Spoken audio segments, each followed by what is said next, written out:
Assalamualaikum. Waalaikumsalam, selamat siang. Ya, Gimana kabarnya? alhamdulillah sehat.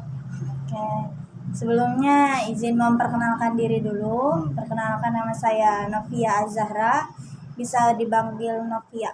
Hmm. Boleh memperkenalkan diri? Nama saya Muhammad Rafi Rizky dari Pandeglang. Gimana tadi perjalanan ke sini? Baik, lancar. Alhamdulillah ya, walaupun macet dikit lah. Macet di mananya? Di Kalau boleh tahu. ini nih lagi ada perbaikan jalan di Baros. Oh, baik. Oke. Sebelumnya mau bertanya, tahu konseling individual ini dari siapa ya? Kemarin lagi cek-cek aja, iseng lagi main internet, nemu ini kok konseling individual nemu di internet. Punya pikiran dari mana gitu mau datang ke tempat kayak gini? Karena ada masalah aja dari saya sendiri, jadi ya semoga aja bisa lah mengatasi permasalahan saya. Oke, sebelumnya terima kasih udah menyempatkan waktunya hadir siang hari ini ke sini. Sebelumnya udah pernah melakukan konseling individual? Belum pernah, ini baru the first kan. Ini baru pertama kali berarti ya. Berarti saya juga harus menjelaskan apa itu konseling individual, apa itu manfaatnya. Jadi gini, saya pakai bahasa biasa aja ya, biar kakaknya juga bisa paham gitu. Jadi konseling individual ini salah satu jenis layanan yang diberikan kepada seseorang yang memang membutuhkan, ingin menyelesaikan permasalahannya gitu. Terus manfaatnya juga untuk pengentasan suatu permasalahan yang dialami seseorang untuk menyelesaikan permasalahannya tersebut. Jadi nanti juga di dalam proses konseling individual ini kita ada asas-asas yang harus kita laksanakan, terutama itu asas kerahasiaan. Jadi kakaknya jangan risau, nggak usah kayak takut misalnya kakak cerita permasalahan kakak ke saya, takutnya enggak lah, takut diceritain ke orang lain gitu. Tapi kakak tenang aja, karena saya juga di sini atas naungan konselor gitu, jadi ada yang namanya asas kerahasiaan. Jadi antara kakak dan saya ini tuh cerita yang kita ceritakan di sini tuh semuanya rahasia. Selain ada asas kerahasiaan, kita juga ada kesukarelaan. Jadi kakak juga udah tahu kita ada kerahasiaan, kakak juga harus sukarela menceritakan semua permasalahan yang ada di kakak, supaya permasalahannya itu enggak 1, 2, 3 yang harus diselesaikan, jadi biar tuntas semuanya selesai, seperti itu. Jadi sampai sini sudah paham. Berarti cocok lah sama kalau ini juga sama yang saya harapin. Jadi kayak nyambung gitu kan ya. Sebelumnya udah siap untuk lanjut ke tahap selanjutnya? Boleh. I'm ready. Sudah siap secara mental, secara tutur bahasanya udah disiapkan gitu, cerita-ceritanya udah? Siap. Ada yang ingin ditanyakan lagi sebelumnya? Ada yang ingin ditanyakan lagi? Enggak, kayaknya udah cukup sih itu aja. Kak, silakan diminum dulu minumnya. Ya. Maaf ya, adanya air putih.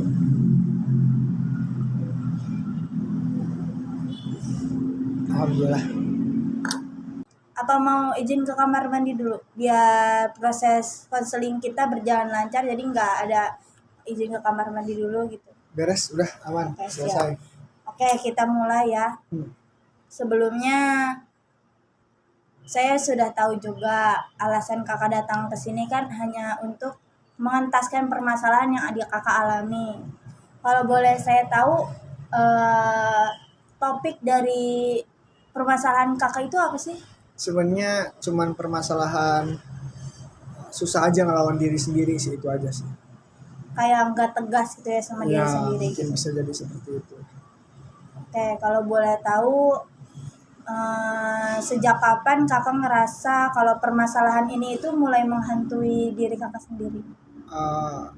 I don't know, cuman waktu ketika saya sadar kalau ini merugikan ya, mungkin ya, itu beberapa minggu ke belakang. Jadi kayak kakak tuh baru-baru ini ngerasa Dia gitu. baru ngerasanya. Tapi kayaknya mah rasa ini tuh udah emang ada, cuman baru sadar kalau ini merugikan aja. Sadarnya baru minggu-minggu kemarin.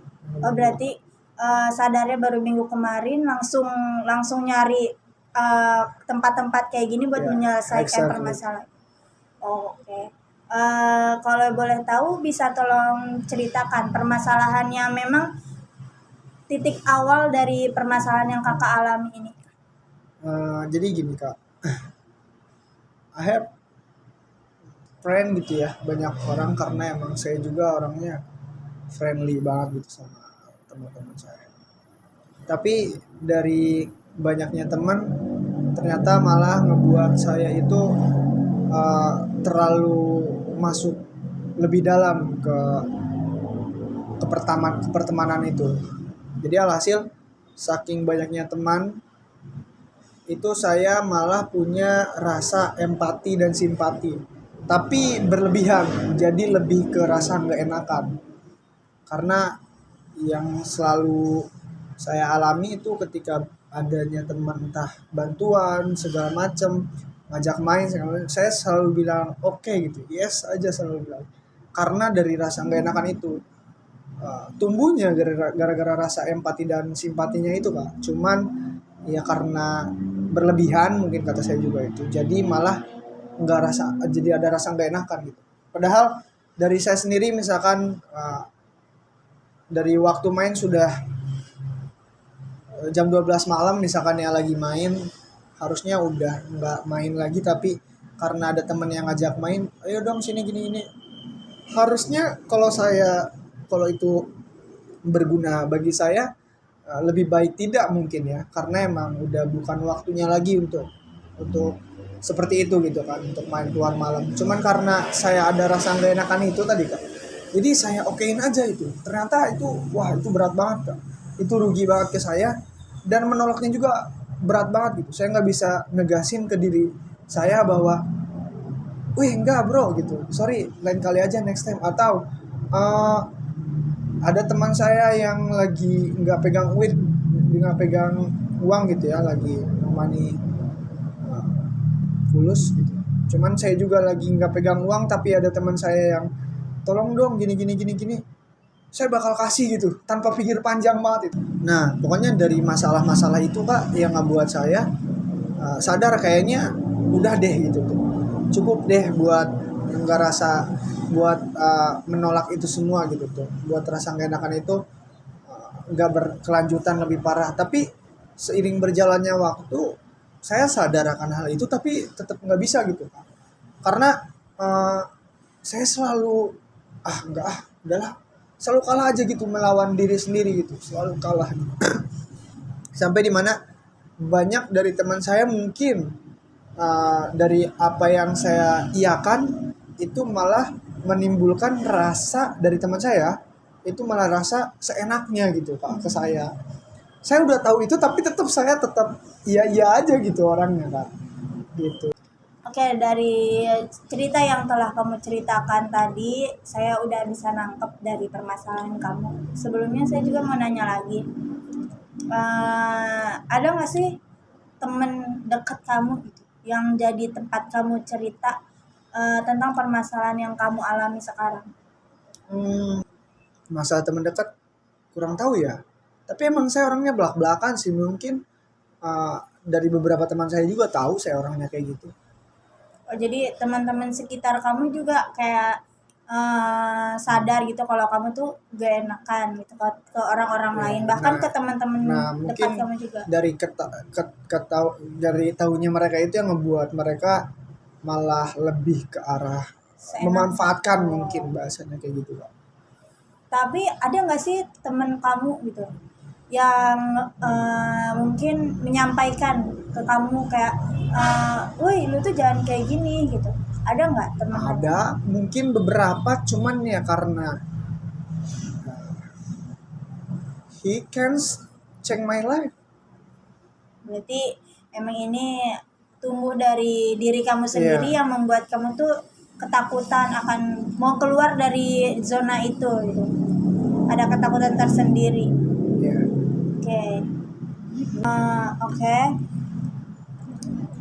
Saya paham dari cerita kakak itu menimbulkan permasalahan yang memang mengganggu pikiran kakak sendiri. Exactly. Terus kayak dalam diri kakak tuh kayak ada kesadaran gak sih untuk mengubah gitu loh? Kenapa? Kan ujung-ujungnya kakak juga sadar kan akan perilaku kakak yang terlalu baik, terus gak enakan, itu kan bisa menimbulkan ketidaktegasan terhadap diri kakak sendiri. Terus kakak tuh bisa kepikiran gak? Kan otomatis kakak datang ke sini karena kepikiran dong, pengen keluar dari sifat kayak gitu. Terus kayak ada nggak sih pikiran kakak pengen ngerubah gimana caranya ya gini-gini gitu, ada nggak kayak gitu? Iya, boleh minum Oh, dulu ya. silakan.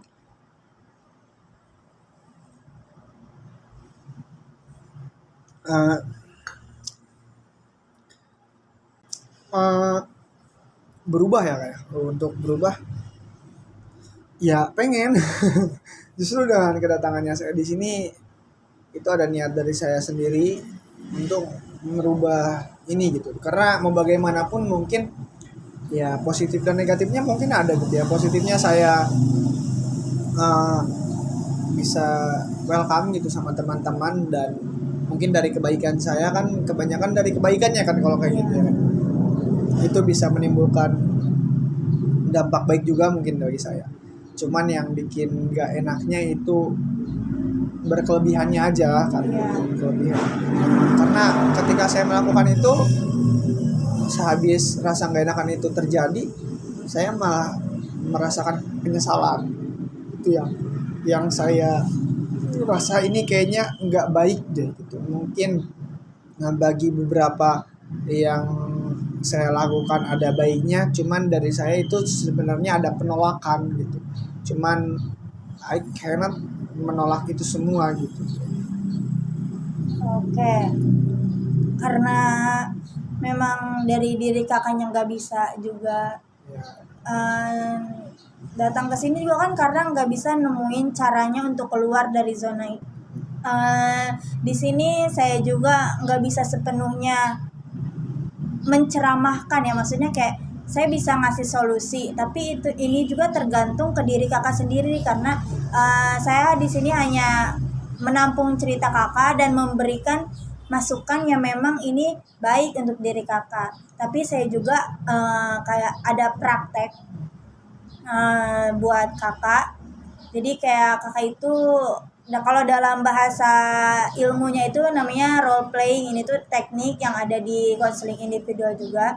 Jadi di role playing ini seseorang yang memang ingin keluar dari zona tidak baik ini akan bermain peran.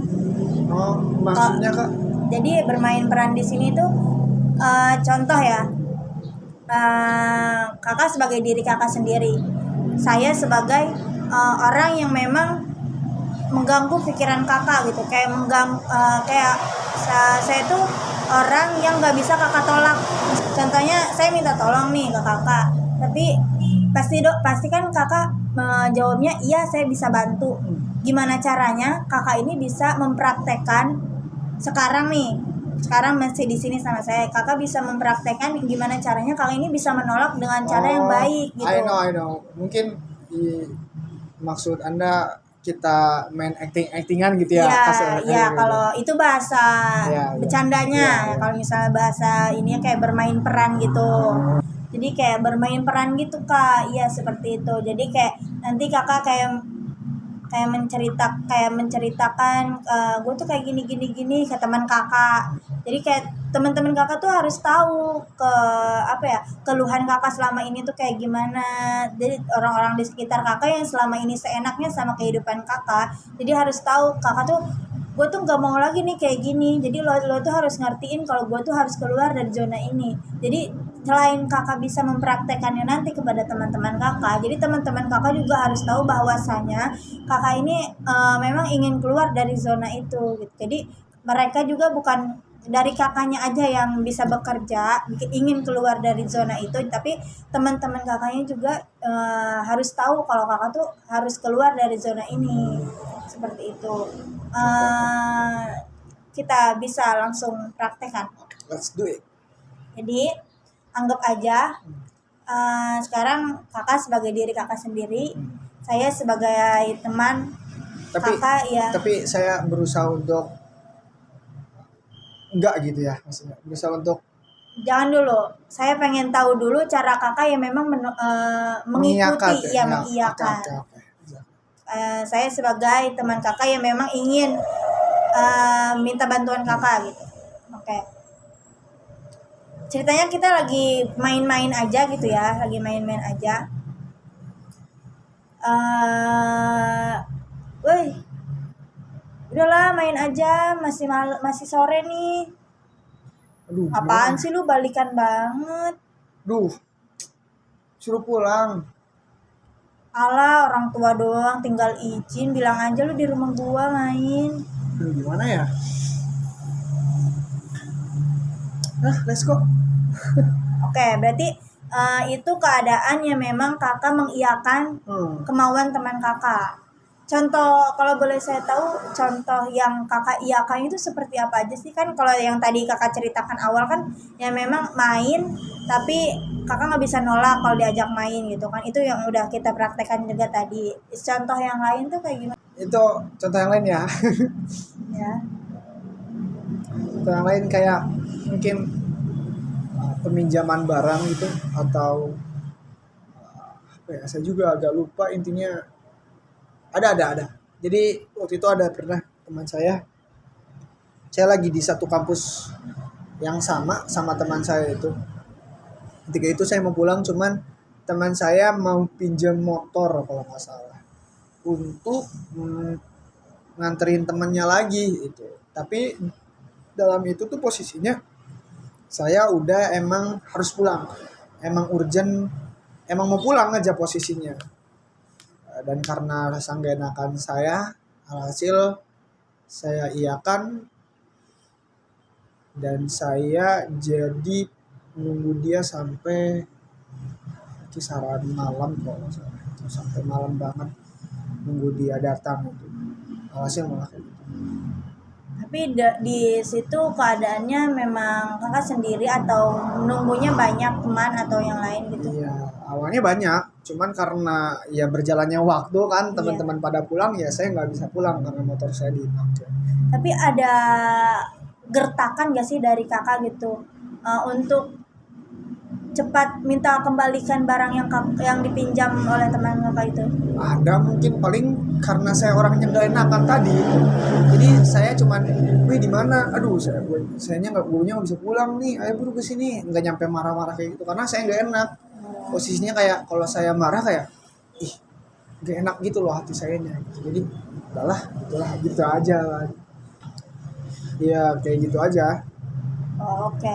Dari semua yang kamu ceritakan tadi, saya juga bisa nangkap bahwasanya ini tuh gejalanya masih ringan sebenarnya, masih bisa disembuhkan juga, masih bisa dihilangkan. Kayaknya bakal cepat, mungkin 1, 2, 3 sesi pertemuan kita bakal selesai gitu. Kamu juga bakal keluar dari zona kamu tersebut. Semoga aja kamu juga bisa mempraktekannya di keseharian kamu, biar kamu juga udah bisa tahu takaran-takaran baik ke orang itu harus kayak gimana, kayak gitu ya. Oke, sekarang kita mulai aja role play-nya, karena kan tadi role play yang tadi kan kita cuman mempraktekkan kamu tuh bakal kayak gimana. Kalau sekarang kita bakal jadi kita bakal mempraktekkan.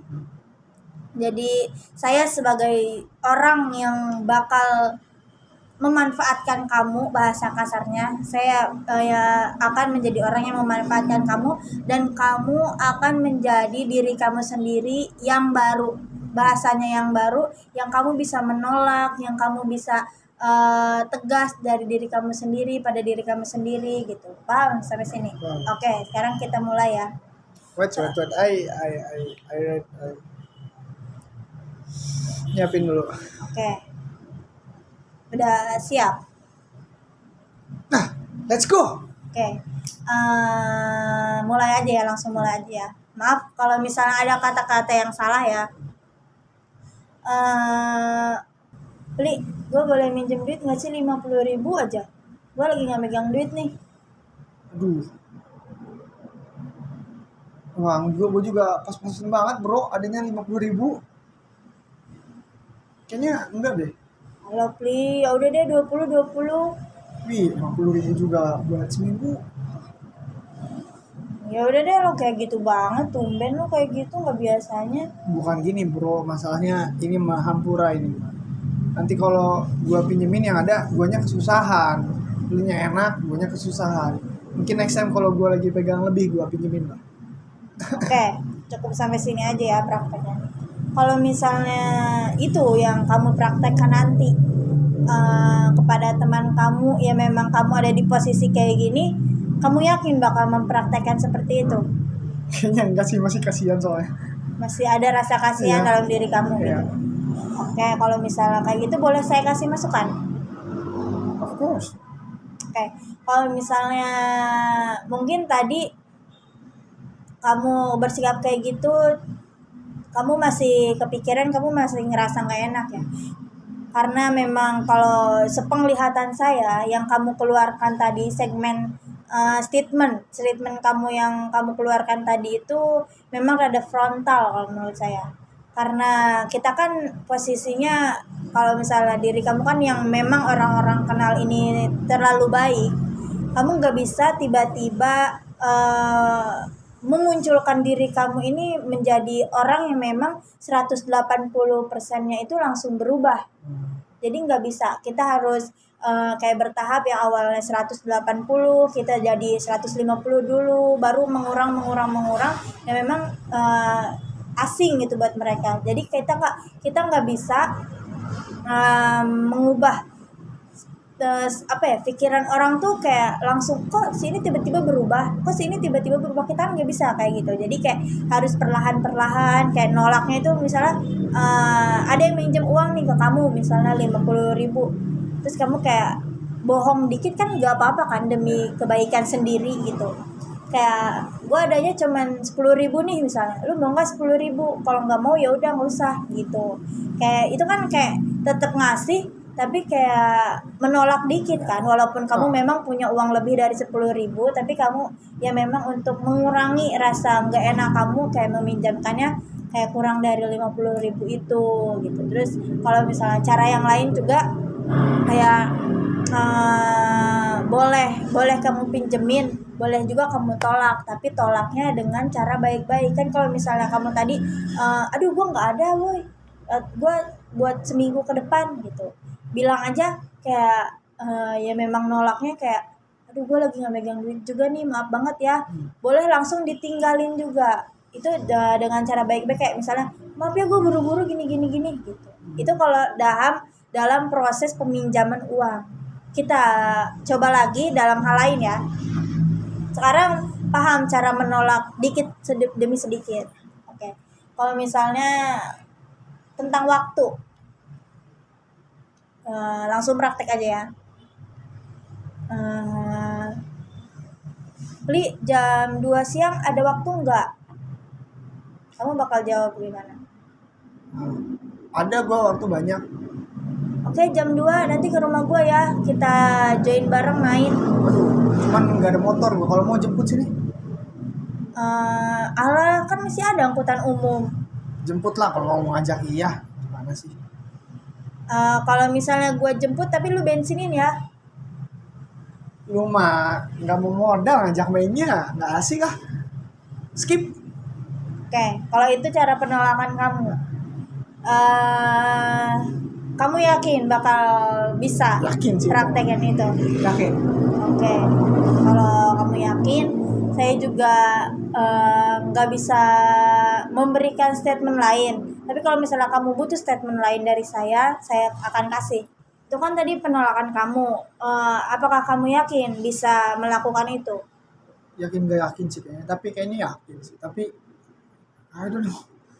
Oke, kalau gitu kita langsung ke tahap akhir aja ya. Mungkin karena memang semua permasalahan kamu sudah kamu ceritakan juga kepada saya.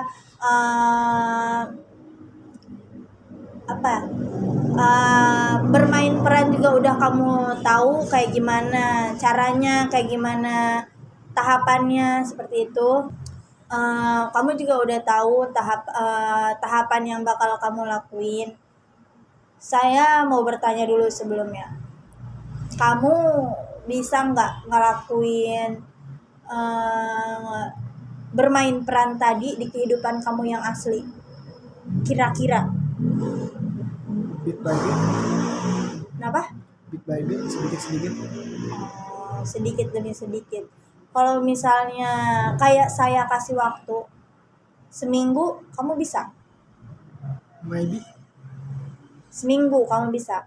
Jadi nanti sesi selanjutnya, jadi kita akan membahas jadi kita bakal mengevaluasi kegiatan kamu selama seminggu kemarin, yang kamu lakuin tuh apa aja gitu. Kira-kira bisa? Boleh. Oke, kalau gitu kapan kamu bakal ngelakuin hal yang kamu inginkan ini? Kira-kira kapan? After this, Setelah ini kamu bakal ngelakuinnya? ya, maybe. Oke, kalau gitu bakal bagus juga buat kamu. Bakal bagus juga buat kegiatan konseling kita supaya kita cepat selesai gitu ya, karena makin panjang waktunya makin susah juga buat kamu keluar dari zona yang kamu inginkan ini.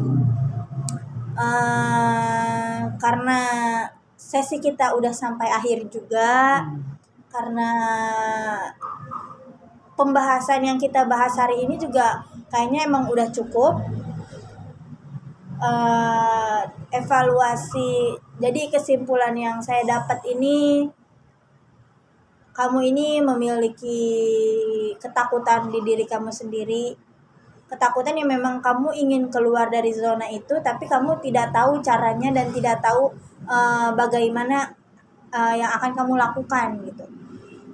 Alhamdulillahnya juga kita udah nemuin caranya, dan alhamdulillahnya juga kamu udah bisa dan mau untuk melakukan kegiatan-kegiatan yang kamu inginkan gitu. Oke.